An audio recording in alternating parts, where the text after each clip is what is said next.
দুপুরের সুদী সমাবেশ আজকে জনসমুদ্রের রূপ নিয়েছে।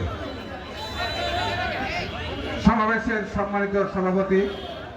আমার মুরব্বী আব্দুল সত্তার মৃধা, আজকে সমাবেশে উপস্থিত আছেন লালপুর বাগাতিপাড়া মানুষের নির্যাতিত নেতা, যে মানুষকে সারাটি জীবন দলের জন্য দিয়ে গেছে, নির্যাতন নিপীড়ন স্বীকার করে শেষ জীবনেও আমাদের সঙ্গে আছে যিনি যুক্তিবাবু রঞ্জিত সুকুমার সরকার। উপস্থিত আমাদের ছাত্রদল থেকে গড়ে ওঠা নেতৃত্ব ওয়াহিদুজ্জামান সরকার, সাইফুল ইসলাম রানা, আরিফুর রহমান আরিফ, নাজিরউদ্দিন বাবু, আমাদের শাখাত হোসেন রফিকুল ইসলাম, শরীফুল ইসলাম লেনিন, আনসার আলী চেয়ারম্যান, শামীম সরকার সহ